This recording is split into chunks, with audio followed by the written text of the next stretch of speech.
Well, good morning, everybody. Thank you for joining us on this morning's webinar. The whole purpose of today's webinar is to talk to our finalists and give you some insight into what to expect on Judging Day, which is fast approaching. I'm Joanne Tralaggan, and I have with me here Tim Poulter, who is a judge for the NTIA. Hi, Tim. Good morning, everybody. Tim's going to give us a nice judge's perspective on the day. And Tim has been a judge for 5 years, so has some really great insight to, I guess, what's been presented in the past, what judges expect, and I think can give us some really good insight today. I'm looking forward to that. So just a little bit of housekeeping. You will note that you're all on mute, but we do invite you to ask questions using the question toolbox.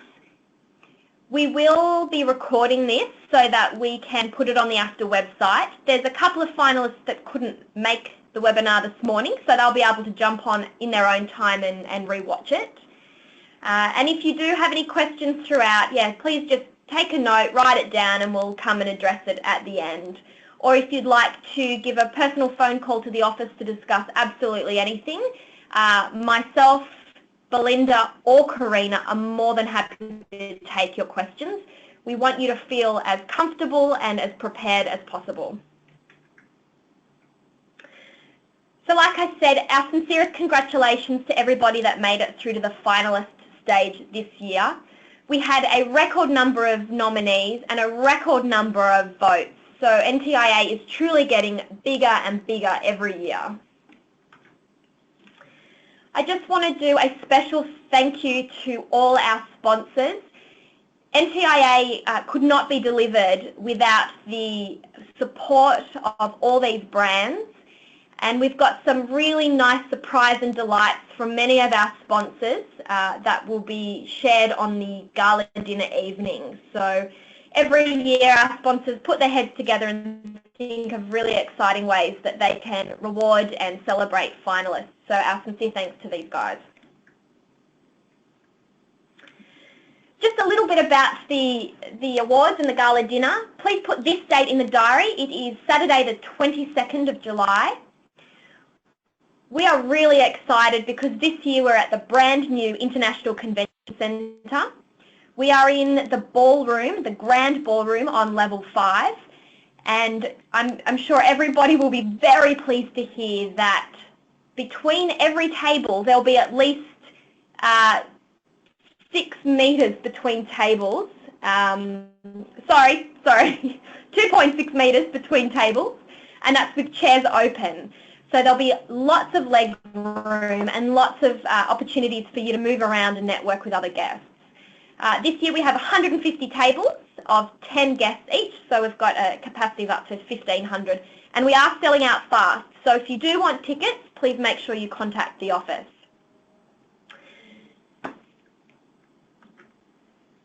I just want to touch base on the People's Choice Retail Travel Agency of the Year award, and this is really our 39th award category. It operates separately to the standard award categories that we have that go through voting and nomination and voting, and it's actually in partnership with International Traveller and Australian Traveller magazine and our prize partner APT. The whole premise of this award is to celebrate ATAS bricks and mortar travel agencies and to also increase the awareness of ATAS. So I guess I'm really speaking to our travel agent finalists on the phone and want to encourage you to participate in this year because it's not too late. And this is how it works. So we are on the hunt to find Australia's favourite travel agency. So the whole purpose is to get consumers to vote for their favourite travel agency, and then the travel agency with the most votes will actually be crowned People's Choice Retail Travel Agency of the Year and awarded at the gala dinner. To incentivise a business's clients to vote, APT have kindly put up a prize, which is a river cruise for 2 people valued at over $7,000. And we've created a range of tools and resources that we've given to travel agents that they can put in social media, on their website and email signatures to encourage their clients to vote for them. So you can either vote online via a voting link, or you can purchase one of the very popular traveller magazines and complete the survey and send it in. Voting closes the 30th of June. It was opened in April and will remain open until the 30th of June. So we're only in May, so there's still opportunities to garner votes and for the chance to be crowned Australia's favourite travel agency. If you want more information on that and you're interested in participating, it's all on the AFTA website, or simply give us a call here in the office. Okay, on to the purpose of the webinar. Well, the whole premise of today is really to help you prepare.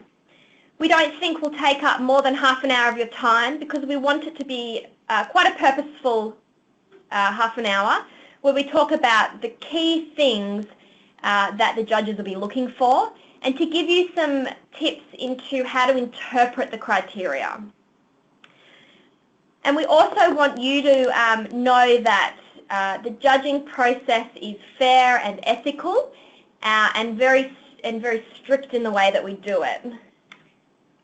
And this year we've actually changed the way the judges will be recording your marks and feedback, and our purpose is to be able to provide you with some more critical feedback after judging, so you will know which areas you did well and where you lost your marks. So without further ado, I'm going to ask Tim to chime in here. Tim's got extensive industry experience, and as I said, has been a judge for over 5 years. We work very closely with Tim. He supports AFTA deliver our business planning services for our prospective ATAS and existing ATAS members. Can you just want to do the next? And before I pass over, just putting on the screen here the judging schedule. So you all know your judging days, times, and the duration of your presentation. For those that are travelling interstate, Sue Whelan has organised your flights. And if you haven't spoken to Sue and you're still confused about those details, then please call us in the office. We need to arrange that as a matter of priority.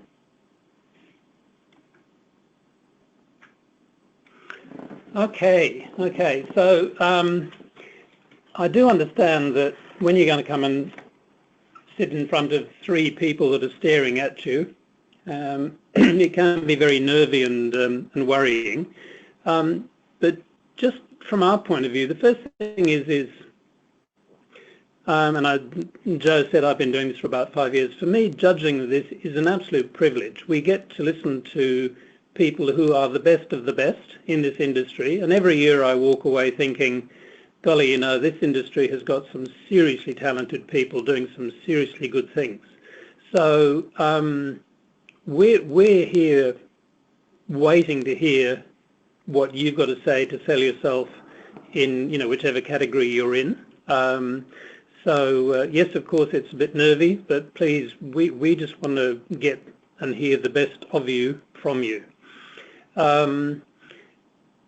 Just to understand, the format of the questions that you're given is exactly the format that we're working to. So one of the things that makes it so much more easy for us is if you stick to that question schedule and in your presentation you're very clear about which question you're answering, that makes life so much easier for us.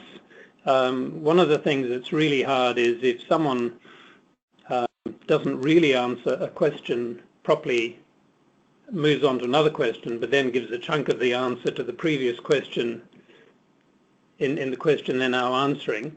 We're running around trying to work out where quite you are in the presentation and what this information relates to. So the minute that happens, we start to lose focus on exactly what you're saying, because we're trying to catch up with how to score your presentation. and to make sure that we, giving you credit for all of your answers. So it is really, really simple. It's read the question again, read the question again, then answer the question. And if you can answer them in the way that they're asked, and that's clear in the way that you present, life is so much easier for us, okay? Because we're not trying to find out where your answers are.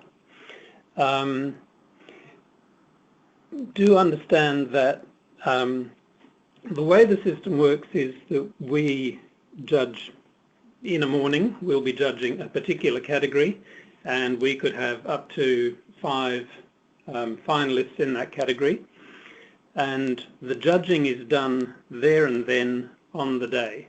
So the presentation notes that you give in are there that we may refer to after when we're comparing people at the very end, and we might need to go back into the notes just to double check something, because there might be a disagreement between the judges on whether you covered something or not. But other than that, 99% of what you're being scored on is what we hear from you at the time. So there's quite often a tendency for people to say, oh, well, look, I won't go into that because it's all in the presentation. Well, if it's in the presentation, unless we have a reason to go there, it'll stay in the presentation. So you need to think about, if you've got a 30-minute slot, what the questions are, what are the core things that you need to communicate to us, and just make sure that you communicate that in a nice, clear fashion, because really at the end of it, we've got a 10-minute window between you and the next contestant where we can discuss the presentation, we can mark the presentation, and then we move, and literally we're moving on to the next person. So handout notes might be useful, but don't rely on them. What you're relying on is your presentation, all right? Look, I know that after saying sensitive information, you can do it with percentages, figures, whatever. One of the things the judges all do is we sign a confidentiality document on this. Anything we hear in the room stays in the room. It just simply would not work that all of a sudden you would read in Travel Daily some sensitive information that you gave us in the middle of the presentation. So nothing that we hear in the room goes out of the room. So the important thing is make sure that we understand what the point you're trying to make is figuratively. So you might, excuse me, I'm struggling with a bit of a cough here. You might be trying to tell us that you did a marketing exercise and it increased sales by 30%, or you might want to tell us that it took sales for cruises in that month from $100,000 to $200,000, just as long as the point is well made, that we can see that you did something and that there was a positive result. If you're going to make a claim about something, then you need always to provide what the outcome was. So if it's a marketing event that you ran, what was the outcome? Did you get more clients? Did you get more business? Did you get more commission? Whatever it is, you just need to back up the claim that you ran the successful marketing campaign with some figures to make the point, okay? An important thing is that, as Joe's saying here, winner is not determined by fiscal results. You can be if you're an agency versus agency, you can be a $2 million agency being compared to a $20 million agency.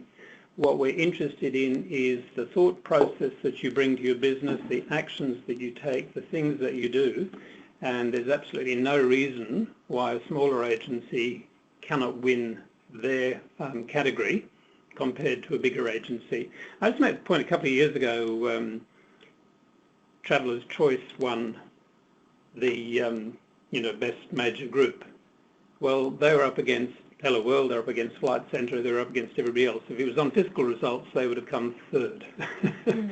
All right?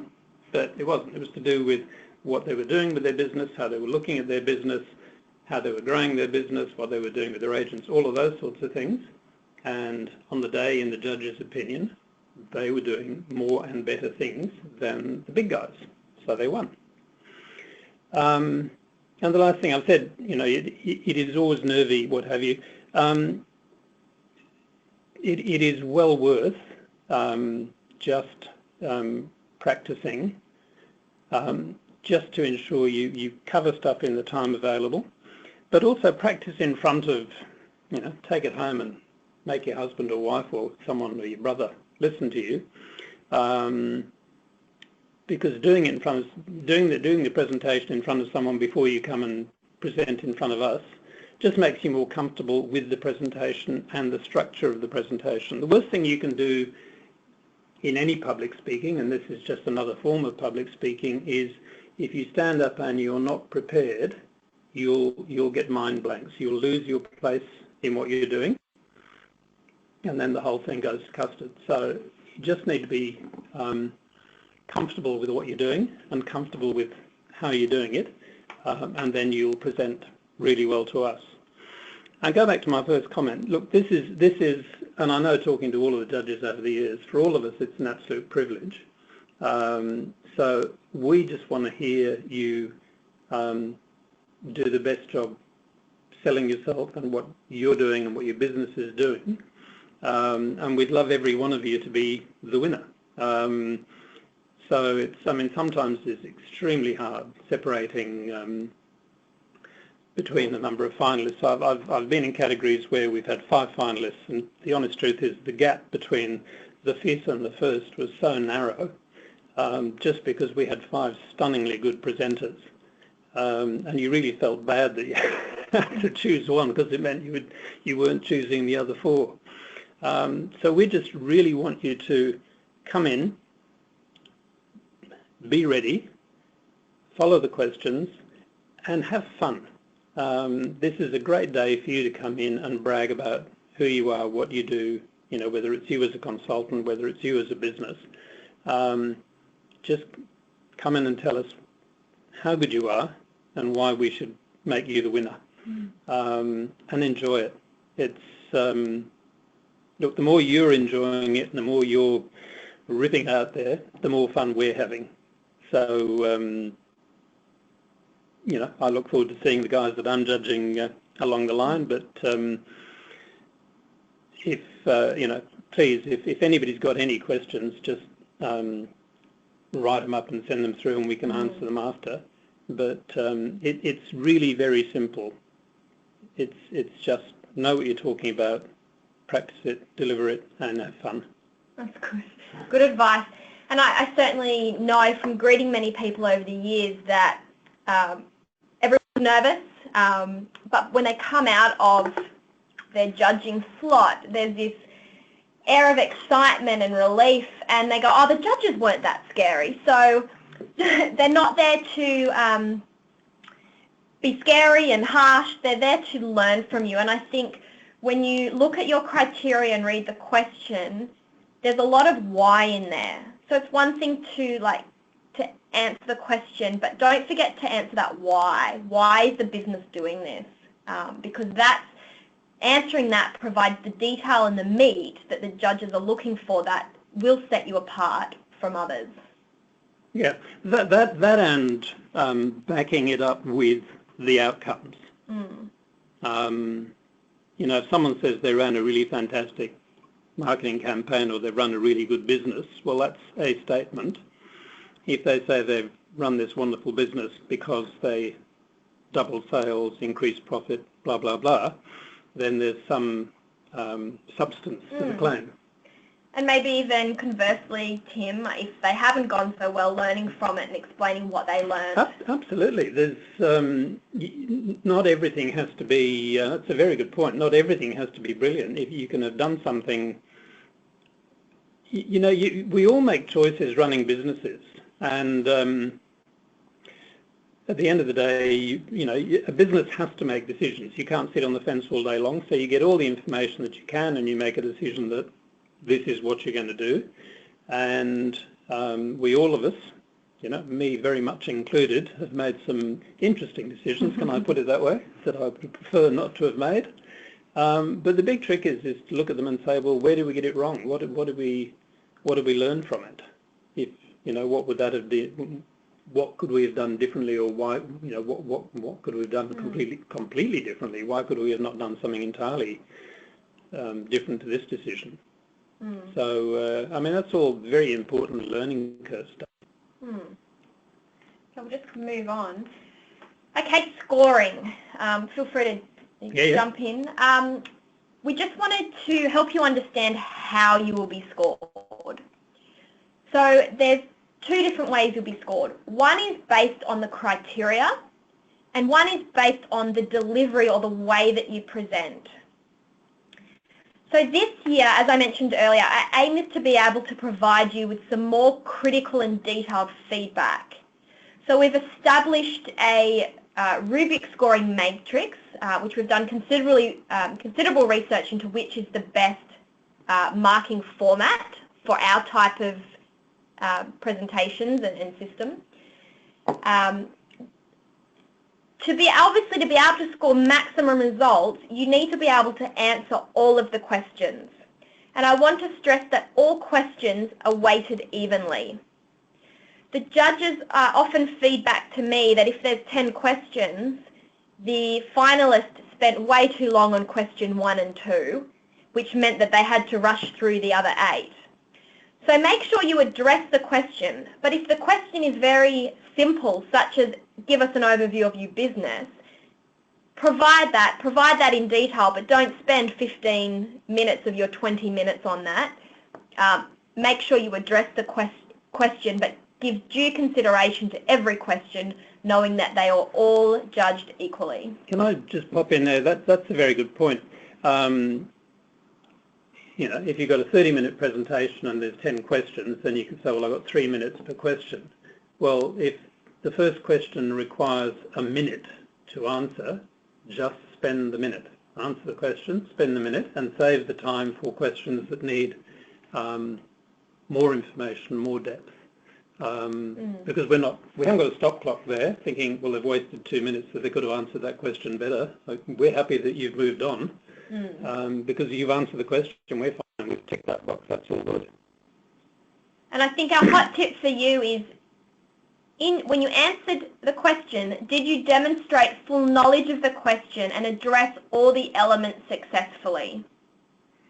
And that's also worth a comment. There's the question, the old thing that they taught you at school about for exams, read the question again. The reason for that is that a question quite often has got 2 and maybe 3 quite discrete elements within the question. And what can happen is that someone latches onto the first part of the question and gives a fabulous answer, but completely fails to address another element or other elements of the question. And clearly, if you haven't answered all of the question, then you don't get all of the marks. And as Tim said earlier, we are judging, the judges are marking based on what you present in your allocated time. So of course there are set scores that will be allocated based on how well you presented. Was your presentation clear, and could the judges understand your key points? Did you structure it in a way that the judges could mark you for answering the criteria? Was the information presented in an organised and succinct fashion? And were the visual aids complementary and not distracting to your presentation? That's, again, that's an important point. Some people put a lot of effort into the PowerPoint that goes along with the presentation, and it can get too complicated. We get in love with the technology, and it actually makes, because we're looking at the PowerPoint, you're talking to a PowerPoint, so we're listening to you, we're looking at the screen, and we're trying to work out if the screen isn't saying visually what you're saying verbally, we're trying to work out where our focus should be. So my advice is, visual aids, absolutely, but it's not going to score you points other than it reinforces what you're saying, but it can lose you points if it gets too smart and too clever. So that's a very good point from Joe. And again, what I was saying earlier about, you know, if you think through each question and you just follow the questions through logically and answer them in an organised and succinct manner, that's what makes our understanding of your presentation so much easier. Because the minute there's a confusion among the judges about how well you did or didn't answer a question, then you know, you're going to lose a few, you know, a little bit of marks. And I make the point again, we quite often have a very fine line between 1, 2, 3 or more people, and so it might come down to one person just nailed their presentation that little bit better and made it just that little bit easier, that we all got it, whereas someone else, where some of us might have thought they were very good, someone else might have thought, oh, well, I didn't get that, so I missed it, so I've scored them down. So those, you know, the presentation, it's yes, there's a score for the presentation, but the most important thing with it is that we get your answers to the criteria, because if we get all of those and they're easy, you'll get full marks for presentation anyway.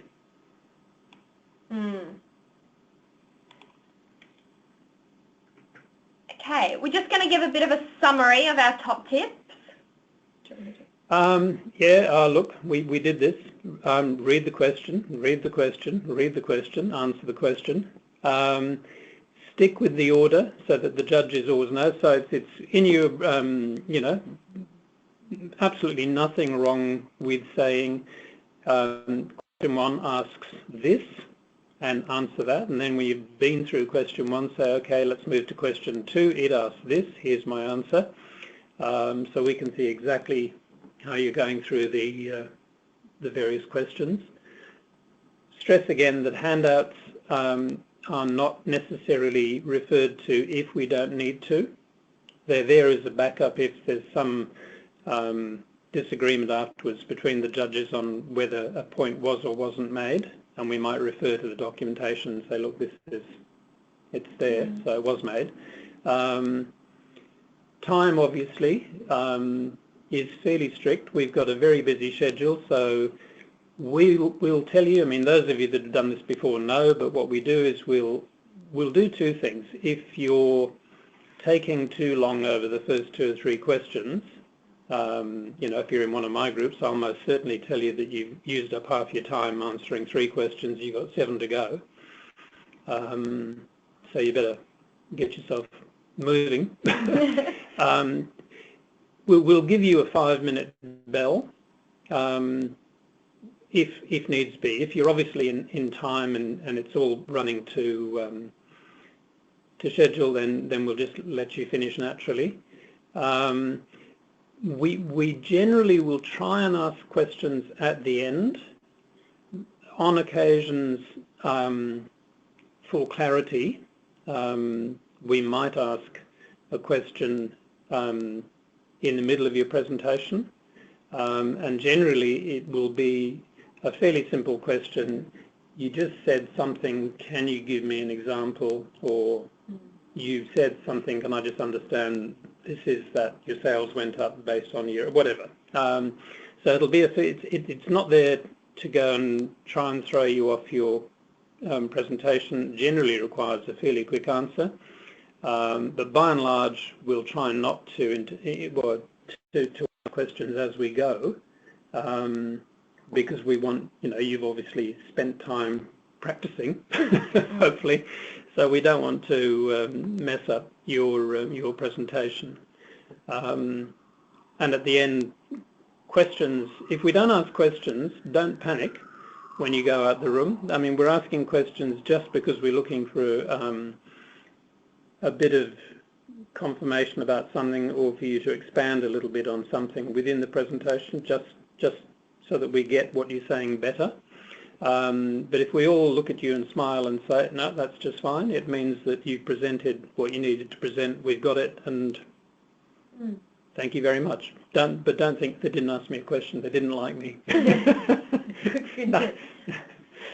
I just want to add a couple of things.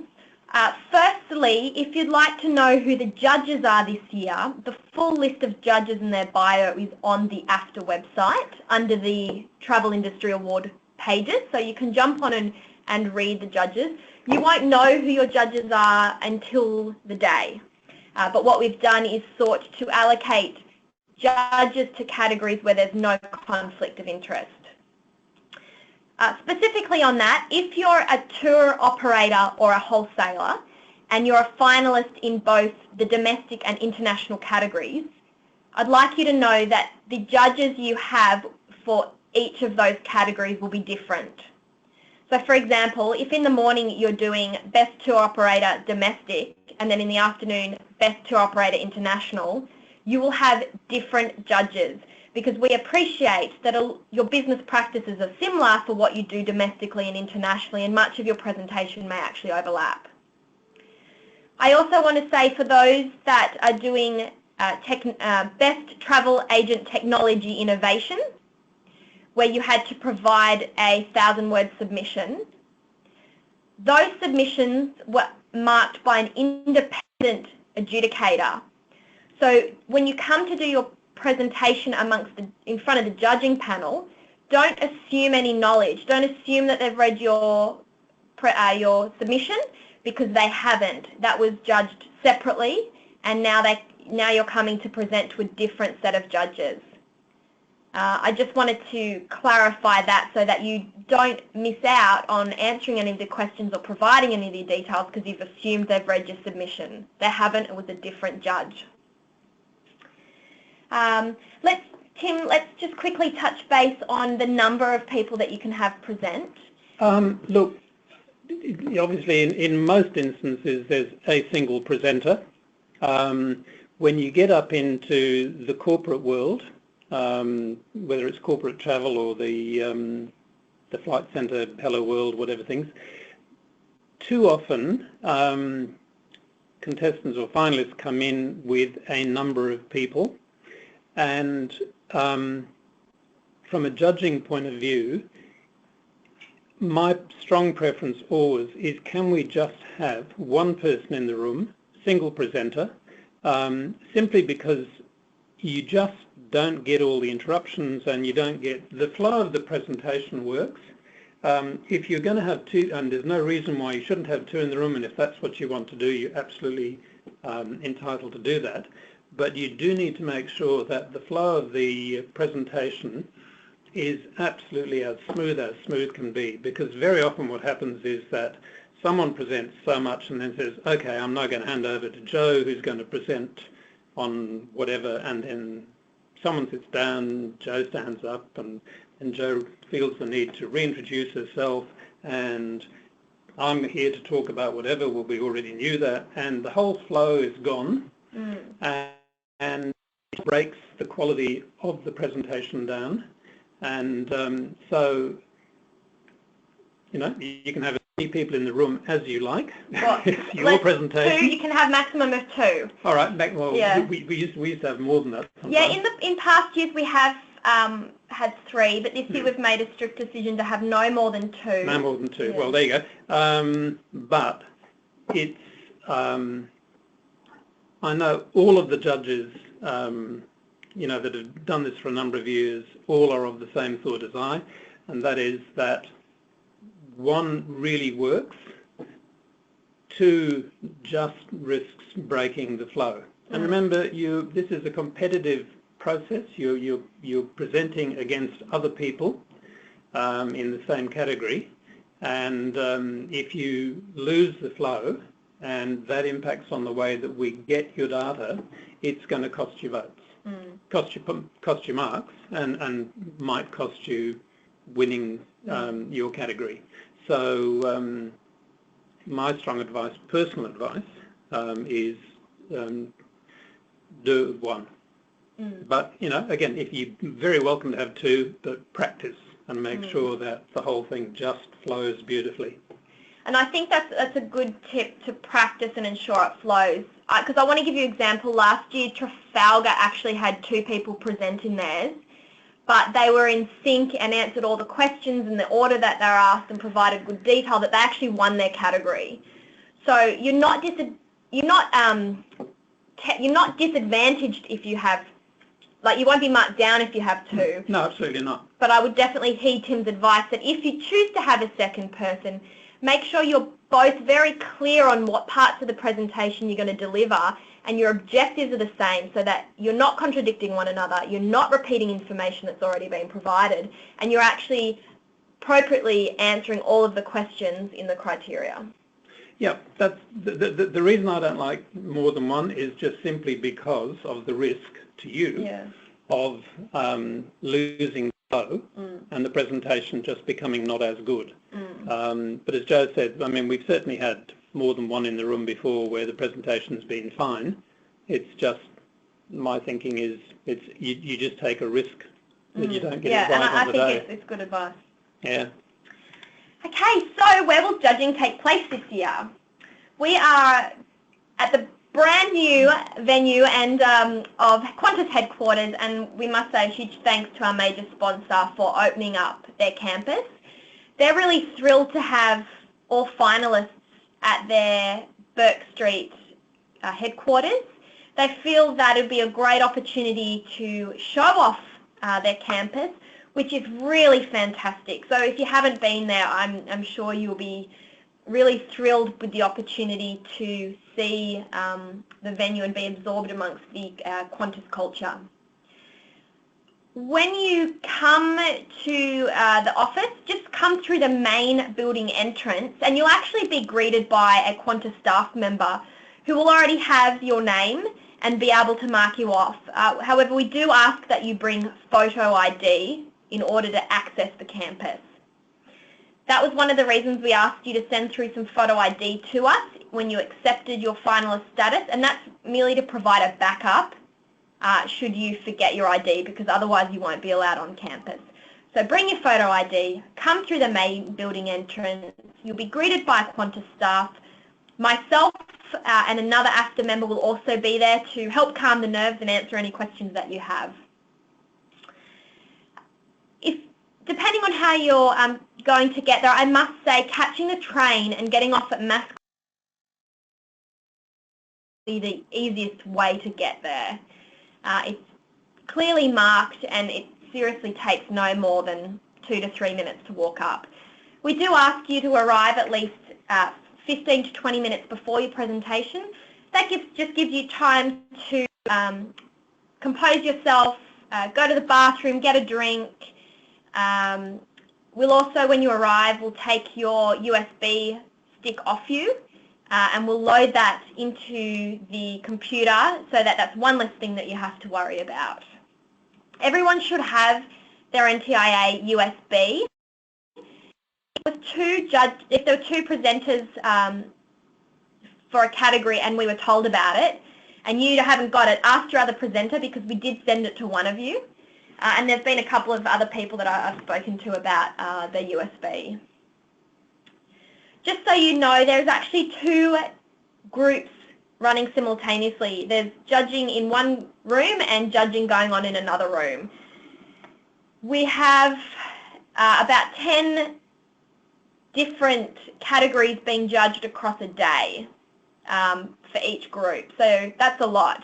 2 categories a day. So be patient and kind to our judges, because they're starting at about 8:30 in the morning and they're going to about 5:30 at night. So it's long days for them, and they will welcome your warm smile, your energy and enthusiasm to keep them awake and interested. And it's why I keep saying make it easy for us, because at the end of 3 days, what we don't need is to be suffering from brain fog. What we need to be is still energised by the brilliance of your presentation. Yeah, good tip. Yeah. When you also come, for those that are in individual categories, we will be taking a photo of you, because we will be using that for our on-screen presentation at the gala dinner. And for all those in company categories, you should have already provided us with your logo so that we can recognise you in the on-screen. We provide all finalists with a finalist trophy at the gala dinner. So if you're a finalist and not coming, then please let us know so that we can post out your finalist trophy to you. And we will provide judges' feedback after the gala dinner on the 22nd of July. So what's next? If you haven't got your USB stick, please contact us. If you haven't had your flights arranged and you're coming from interstate, please contact Sue. Everyone should have received the finalist logo by now, but if you haven't received that for some reason, please contact us also. I'd like to say a special thanks to Tralaggan, who is our sponsor of all our finalist trophies. Tickets are on sale for the gala dinner.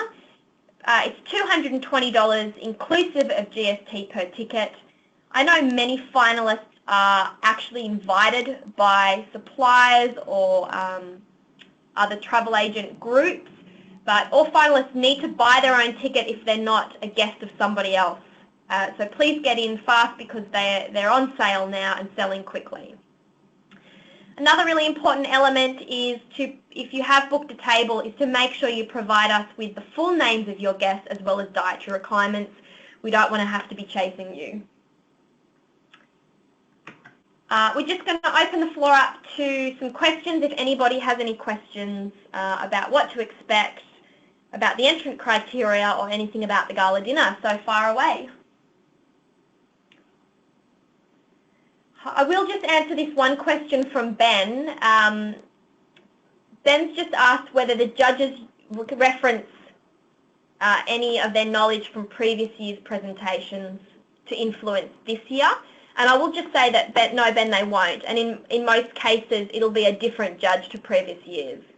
So the judges are marking you on what you deliver in your allocated time slot. They do not bring in any outside knowledge. It's specifically on how you answer the questions in your session. And just to back that up, that is exactly how it happens. And you know, we have to start absolutely afresh with, you know, here's your presentation, and that's what's marked, nothing else. We have another good question about what happens to the presentations after judging. Well, we actually give you back your USB stick and you take that with you. So AFTA does not keep a copy of any of the finalist presentations.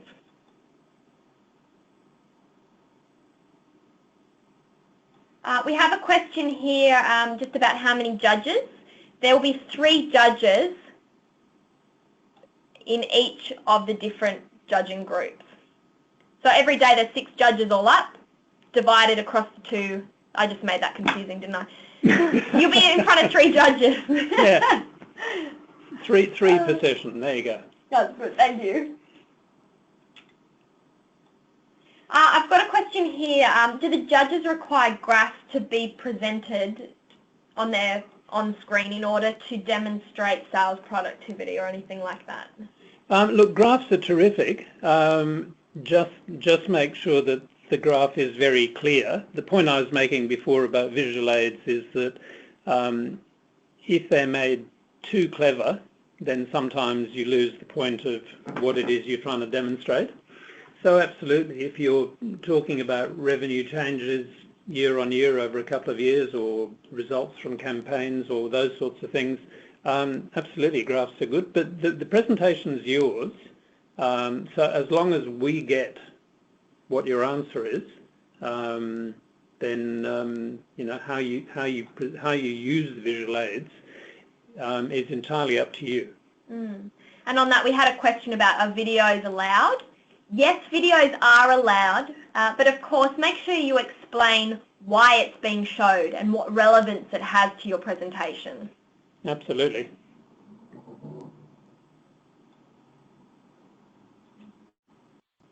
We just have a question here about whether you have to wait for the other presentations to conclude before you go. So no, if you're at a 9:30 a.m. presentation and you're done by 10 a.m, you can leave. You don't need to wait around. So you just come 15 minutes to 20 minutes before you present. You present, we give you your presentation back, your USB back, you take that with you and you're free to go for the rest of the day. Yep. So just to clarify two things, you'll get your feedback or your matrix back after the NTIA Gala dinner, and we do not inform the winner prior to the evening. Nobody knows who wins until the actual gala dinner itself. And we just had another question about the video, clarifying is sound allowed. Yes, absolutely, sound will be allowed on videos. We will also give you a clicker, so that if you like to move around and use a clicker to move between your different slides, you'll have access to that as well. I know in past years some people have liked to bring their own clicker, and you can do that as well.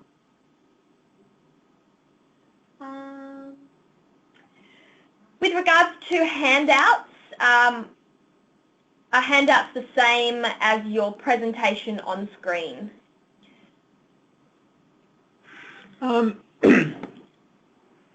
Generally, handouts in the past have tended to be the spoken presentation, but remember the purpose of the handout is if there's some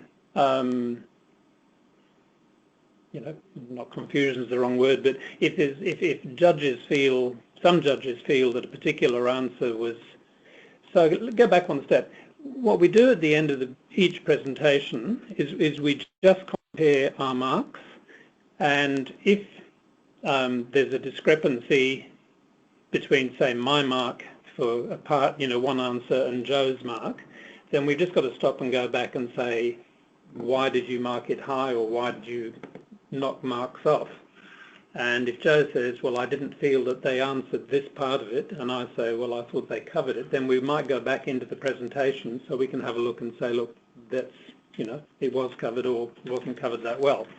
So it can be, the handout can be just the visuals, or it can be your spoken presentation, or a combination of both.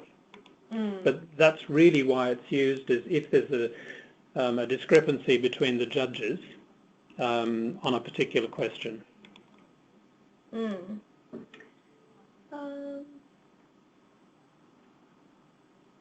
Okay, we've got a few other questions coming in, but they've just asked us to email them directly.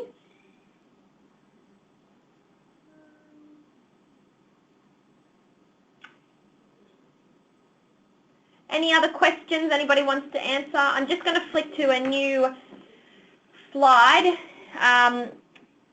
Email the NTIA inbox or email myself. Please make sure you engage with us on Twitter. We will be tweeting quite ferociously at the gala dinner, so make sure you follow AFTA and engage with us there. But